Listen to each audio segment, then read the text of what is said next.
Amigos de Caracol Radio, nos encontramos con el profesor experto en derechos humanos colombo-estadounidense Pablo de Graef. Él tiene una amplia trayectoria y un amplio currículo en materia de derechos humanos, pero el día de hoy lo que nos convoca a esta entrevista es que es uno de los comisionados que estuvo encargado por la Organización de Naciones Unidas para investigar la situación en Ucrania de forma independiente. Ya hubo un primer resultado que se presentó a la opinión pública, una primera conclusión que dice que sí se cometieron crímenes de guerra y sobre eso vamos a hablar. Bienvenido a Caracol Radio, profesor, un gusto tenerlo el día de hoy aquí. Muchas gracias, Amanda. Hago esto con muchísimo gusto. Yo lo primero que quisiera, comisionado, es si pudiera describirnos cuáles fueron esos hallazgos, esos elementos que efectivamente nos dice que sí hubo crímenes de guerra, ejecuciones, por ejemplo. Leía en el informe que el hecho de que se vieran cuerpos de civiles con las manos atadas o con cortes en la garganta, me gustaría esa descripción para que la gente pueda imaginarse lo que ustedes encontraron allí en el lugar. Bueno, en realidad quiero hacer dos puntos preliminares. Uno, que estamos al comienzo de la investigación y por lo tanto el catálogo de violaciones que hemos encontrado no será exhaustivo, sino es preliminar. Pero aún en las investigaciones que ya hemos logrado hacer durante 4 visitas a Ucrania, hemos encontrado una amplia gama de violaciones, incluyendo, como usted lo menciona, ejecuciones extrajudiciales, torturas y malos tratos, detenciones y confinamiento ilegal, sobre todo en situaciones inhumanas. En términos de la conducta en el combate, ha habido, por ejemplo, uso ilegal de armas explosivas de amplio rango, ataques indiscriminados o desproporcionados. Muchos ejemplos en los cuales civiles han sido puestos en situación de peligro por la situación de las partes contendientes y desafortunadamente muchísimos casos de violaciones sexuales y violaciones de los derechos contra niños y niñas. Se ha hablado también de la existencia de cámaras de tortura. ¿En qué consiste una cámara de tortura? ¿Eso a qué se refiere? Bueno, como le dije, estamos en la etapa preliminar de la investigación y por lo tanto no nos hemos pronunciado sobre eso. Sabemos, por supuesto, que las tropas de la Federación Rusa utilizaron diferentes recintos improvisados para confinar, detener y en muchísimos casos torturar a la gente que había sido detenida. Y eso incluía, por ejemplo, administradores de gobiernos locales, gente que se sospechaba que colaboraba con el ejército ucraniano, pero también civiles que no tenían nada que ver con el conflicto y acabaron en estos lugares sufriendo tanto el confinamiento como los malos tratos y la tortura. ¿Cuál es, de manera bastante resumida, la diferencia entre un crimen de guerra o cómo se tipifica un crimen de guerra? Bueno, aún la guerra tiene sus reglas y las reglas están diseñadas para humanizar el conflicto, para proteger tanto a las partes contendientes de maltratos injustificados, por ejemplo, alguien que es capturado por las tropas de la otra parte inmediatamente adquiere el estatus de prisionero de guerra y ese es un estatus que va acompañado por ciertos derechos, por ejemplo, el derecho a no ser maltratado, el derecho a no ser juzgado y condenado solo por el hecho de ser contraparte en la contienda y por supuesto la protección de los derechos humanos fundamentales. No pueden ser detenidos en sitios que se asemejen a prisiones como si fueran criminales, merecen atención médica cuando lo requieren, condiciones higiénicas y alimenticias adecuadas, etcétera, etcétera. Y también el derecho internacional humanitario está diseñado para humanizar el conflicto en el sentido de proteger a los civiles que no son parte directa de la contienda. ¿Qué es lo que viene ahora, profesor, con este informe? ¿A quién lo presentan y de qué manera podría contribuir además a que finalmente se haga justicia en cuanto a esta situación?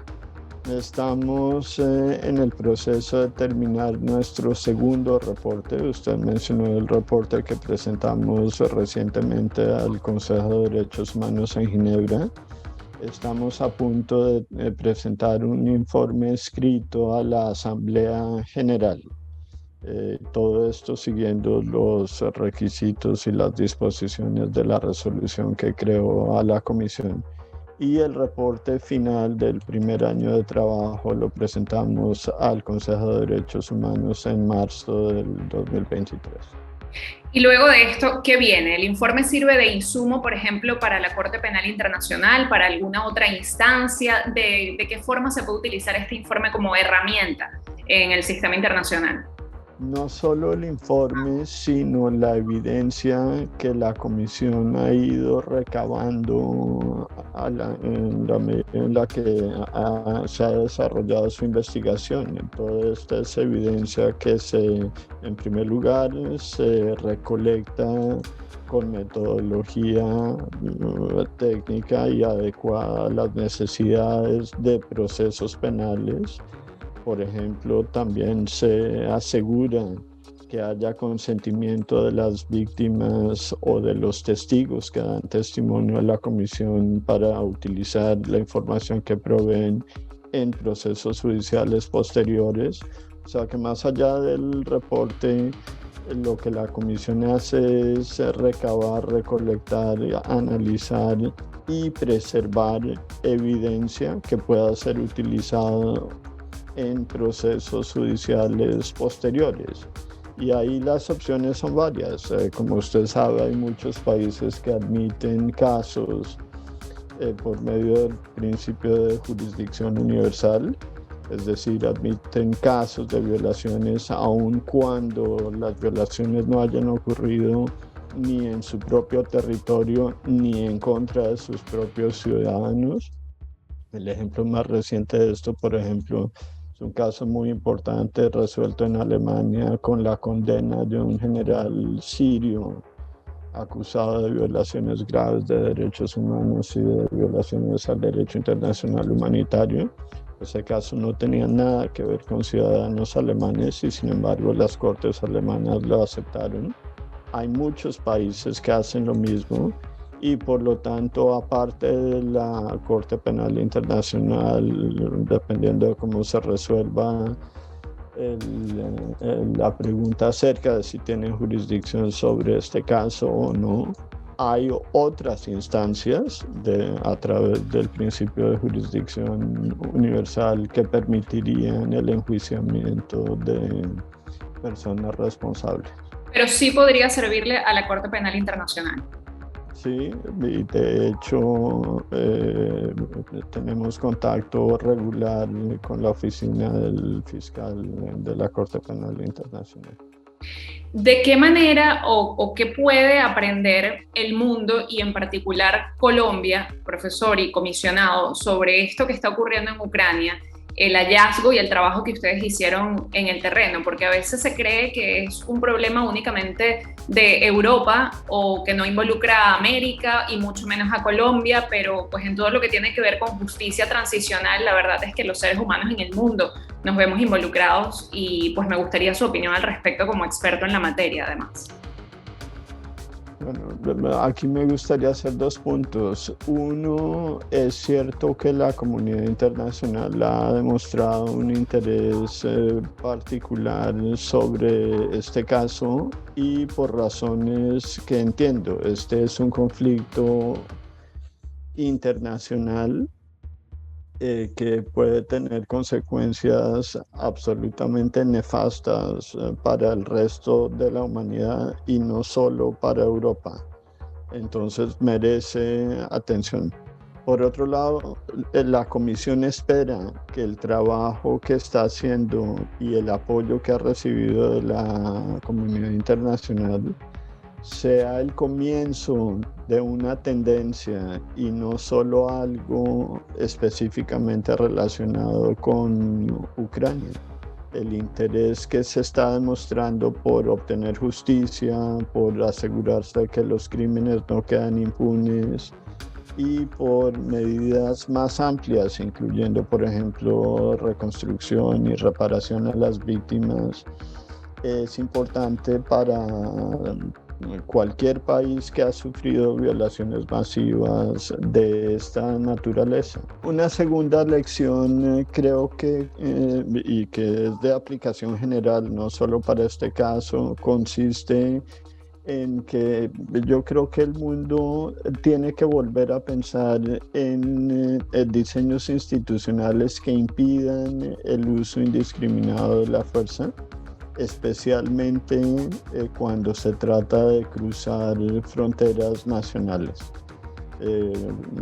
Perdimos la noción de lo que eso suponía y supone, entre otras cosas, el fortalecimiento, por ejemplo, de instituciones autónomas e independientes, que es precisamente lo contrario a lo que está sucediendo globalmente, no solo en el sur, sino en el norte también, en el occidente y en oriente, en donde el ejecutivo está amasando una cantidad de poder absolutamente inusitado y que, por supuesto, aumenta el riesgo del uso indebido de la fuerza. Y esta recomendación general, profesor y comisionado, me recuerda a algunas de las recomendaciones que hacía también la comisión que recientemente se constituyó y ya quedó disuelta en Colombia precisamente para estos temas también de derechos humanos. Si usted tuviera que hacer una recomendación como si fuese también asesor del gobierno colombiano, que además está iniciando este trabajo en esta nueva en esta nueva etapa, ¿qué le diría con su experiencia, lo que acaba de ver, lo que ha estado investigando, también tras haber escuchado las recomendaciones de esta comisión, pues, qué le queda a la sociedad colombiana y al gobierno? Yo creo que es absolutamente indispensable y claro, la situación es completamente diferente porque en el caso colombiano estamos hablando de un conflicto nacional, no uno internacional. Pero es absolutamente indispensable establecer las condiciones de inclusión para que todos los ciudadanos tengan razón para pensar que hacen parte de un proyecto político común, que no hay ciudadanos de segunda clase, que el gobierno distribuye su atención y sus servicios de forma más equitativa, y que sobre todo establece las condiciones para permitirle a todos la posibilidad de tener una vida digna. Yo creo que eso es absolutamente fundamental y que fallar en eso está en la raíz de muchos de los conflictos que yo llevo 30 años estudiando.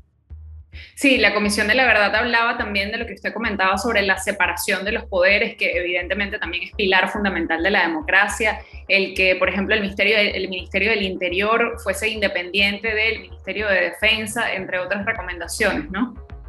Exactamente. En términos de asuntos de seguridad, por supuesto que son los que inmediatamente la gente atiende en periodos post-conflicto. Yo creo que el fortalecimiento de los controles civiles bajo un régimen constitucional, por supuesto, son bastante importantes.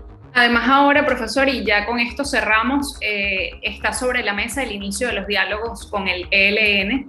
También allí vamos a ver un proceso seguramente de justicia transicional, de revisión de los derechos humanos, de lo que pasó, lo que viene pasando, lo que pasará. ¿Qué recomendación les daría a ustedes a ese equipo que está avanzando en ese sentido? Bueno, algo que en Colombia se hizo, creo que bastante bien durante las primeras negociaciones, que es poner a las víctimas en el centro del proceso.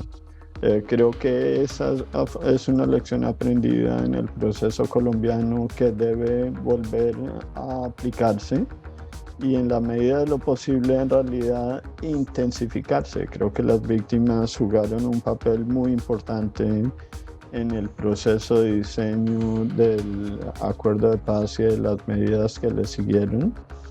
Y finalmente las víctimas tienen muchísimo que decir acerca de cómo entienden la justicia, cómo entienden la reparación, qué tipos de exclusiones sufrieron. Y si volvemos al punto anterior, de que parte del punto de todo esto es asegurar las condiciones para que todo el mundo pueda sentirse parte de un proyecto político común, es indispensable atender a quienes fueron excluidas y quienes sufrieron lo peor del conflicto. Entonces yo insistiría en ese punto. Muchísimas gracias, profesor y comisionado, por habernos acompañado en Caracol Radio. Escuchábamos a Pablo de Greiff. Muchas gracias, Amanda. Muchas gracias.